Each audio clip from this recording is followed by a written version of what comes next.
Tugu ini sesungguhnya adalah untuk mengenang revolusi kemerdekaan.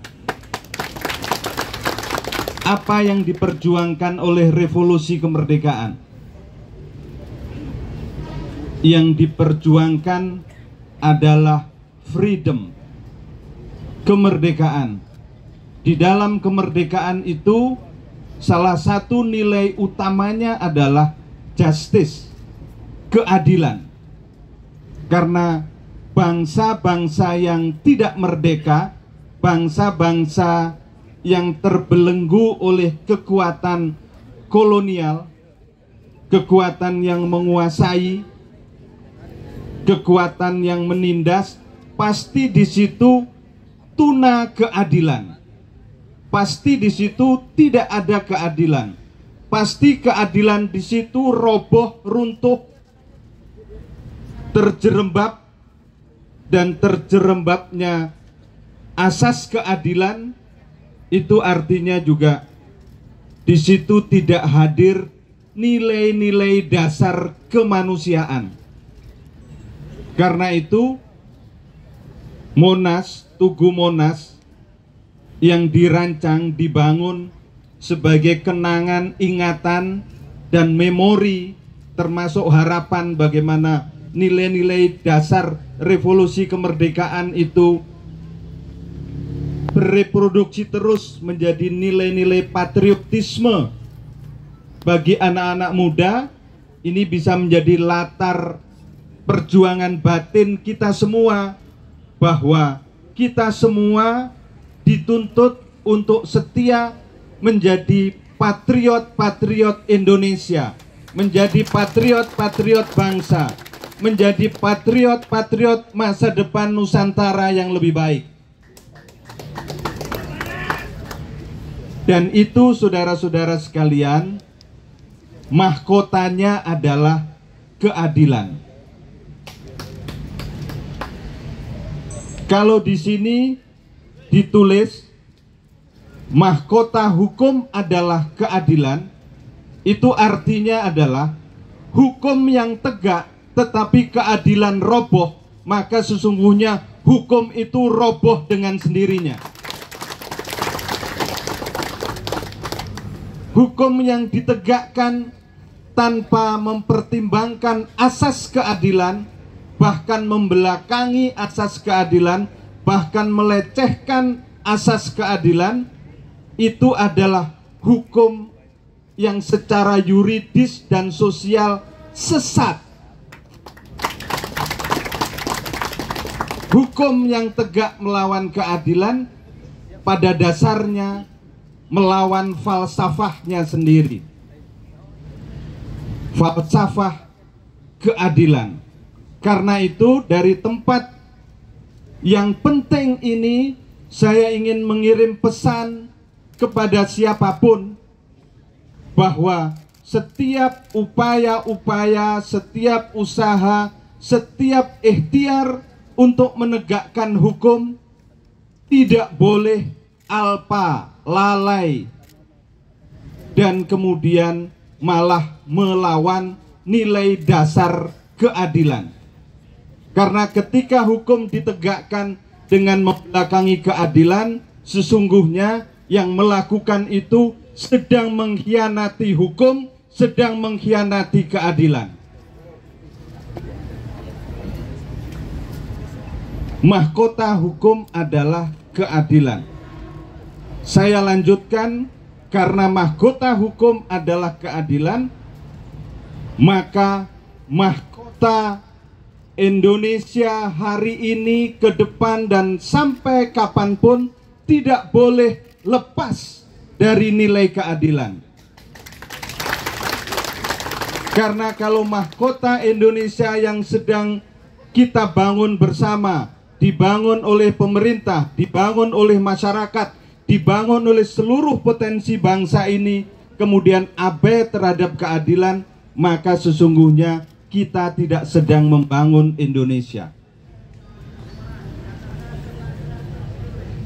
Karena itulah, mari kita garis bawahi betul bahwa kalau kita ingin Indonesia ini maju, Indonesia ini makmur, Indonesia ini bergerak menjadi bangsa yang besar dan bermartabat, maka mahkotanya di sana harus bertahtakan keadilan, nilai keadilan.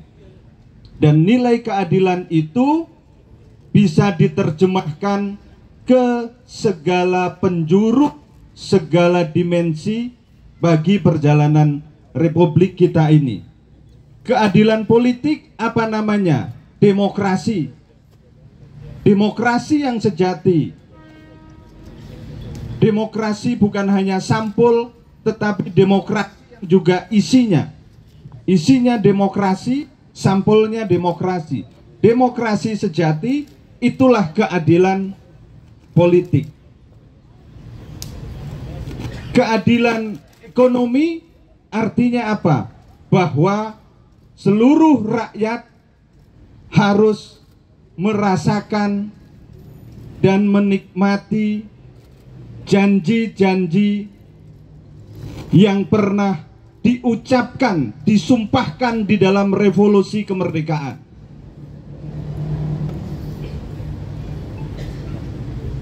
Yang pernah diucapkan oleh Bung Karno dengan rumusan proklamasi kemerdekaan itu, bahwa kemerdekaan itu adalah untuk seluruh rakyat Indonesia, bukan untuk sebagian rakyat Indonesia, apalagi bagi sebagian kecil rakyat Indonesia. Harus seluruh rakyat Indonesia, bahwa kemakmuran, kesejahteraan itu harus bagi sebanyak mungkin rakyat, seluruh rakyat. Situlah ada keadilan ekonomi. Keadilan bagi anak-anak muda apa? Keadilan bagi anak-anak muda adalah bahwa harapannya ke depan itu tidak terbentur oleh kenyataan-kenyataan, baik itu realitas struktural maupun realitas kultural yang menghalangi anak-anak muda mendapatkan akses terhadap masa depan. Keadilan untuk petani apa? Misalnya, keadilan untuk petani lebih sederhana. Apa? Tersedianya bibit, tersedianya pupuk, tersedianya sarana irigasi yang baik, dan juga harga yang memadai ketika panen. Harga yang memadai ketika panen, dan ketika panen raya jangan dipukul dengan impor misalnya. Itu adalah bagian dari keadilan buat petani. Kita bisa definisikan dengan jelas bagaimana semua hal bisa terkait dengan keadilan.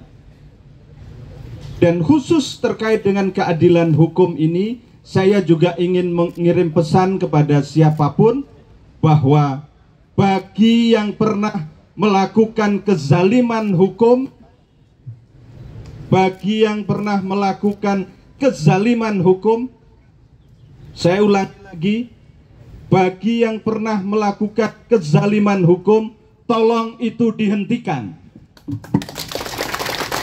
Jangan diulangi lagi. Boleh terjadi pada Anas, tapi tidak boleh terjadi pada anak-anak bangsa yang lain. Agar menjadi pelajaran bagi Indonesia, menjadi pelajaran bagi bangsa ini, menjadi pelajaran bagi masa depan kita semua. Saya ulangi, boleh kezaliman hukum itu terjadi pada Anas. Boleh persekusi hukum itu terjadi pada Anas, karena memang sudah terjadi.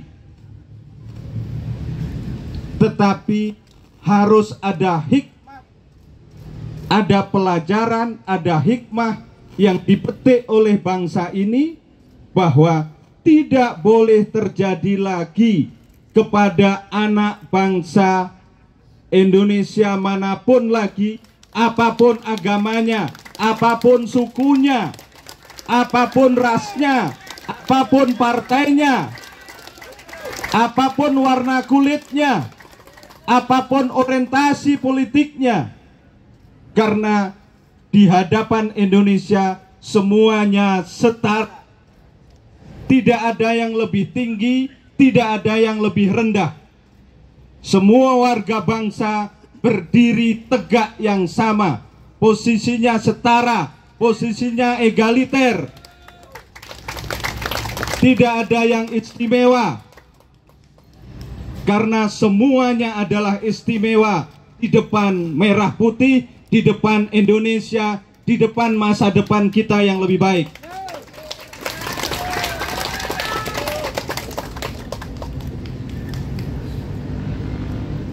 Dan yang kedua, terkait dengan ini, saya juga ingin katakan bahwa bagi yang sudah pernah melakukan kezaliman hukum seperti itu, bertobatlah. Bertobatlah. Bertobatlah. Tidak perlu minta maaf kepada Anas. Itu bukan sesuatu bagi saya. Tetapi cara bertobat yang baik adalah jangan mengulangi lagi. Dan kemudian minta maaf kepada yang menciptakan manusia, menciptakan kita semua.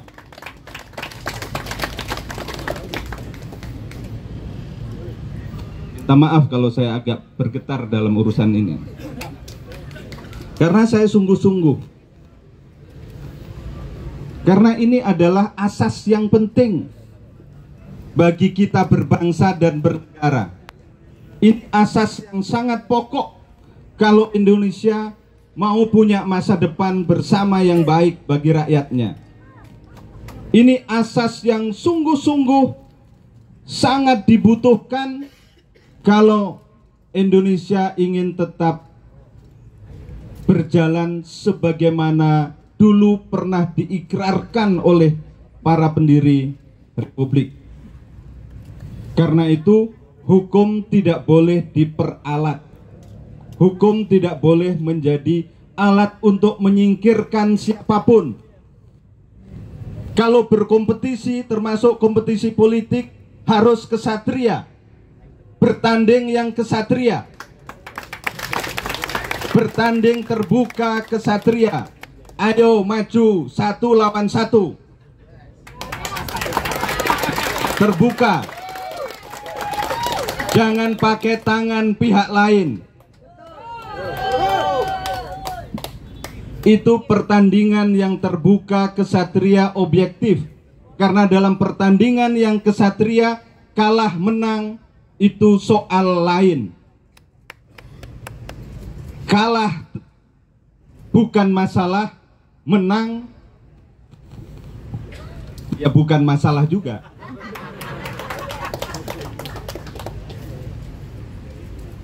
Saya ingin mengirim pesan ini bagi kita semua dan bagi siapa saja, bahwa di dalam dunia politik yang kadang keras dibutuhkan keberanian dan sikap kesatria. Bertanding yang kesatria. Siapapun dan apapun ukuran kekuatannya. Kalau kesatria objektif dan kemudian sesuai dengan aturan pertandingan yang sepakati, insya Allah siapapun yang menang dan kalah di situ itu tidak akan menjadi kebencian dan permusuhan. Karena pertandingan yang baik itu hanya melahirkan kemajuan-kemajuan. Pertandingan yang baik tidak mungkin melahirkan kebencian dan dendam. Pertandingan yang fair, yang objektif, yang jujur tidak mungkin melahirkan kebencian dan dendam. Tapi pertandingan yang tidak jujur, tidak fair, tidak kesatria, bisa menyisakan kebencian-kebencian dan dendam. Dan saya ingin mengatakan bahwa kita semua harus melawan kebencian dan dendam. Kebencian dan dendam itu bukan karakter kita. Kebencian dan dendam itu bukan sifat kita. Tapi tolong dengan posisi ini dikaitkan dengan itu lagi. Jangan ulangi hal-hal yang terkait dengan penegakan hukum yang zalim.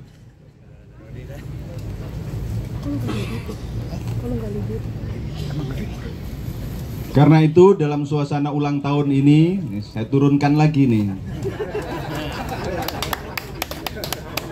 Tadi kan tinggi kan, sekarang turunkan lagi.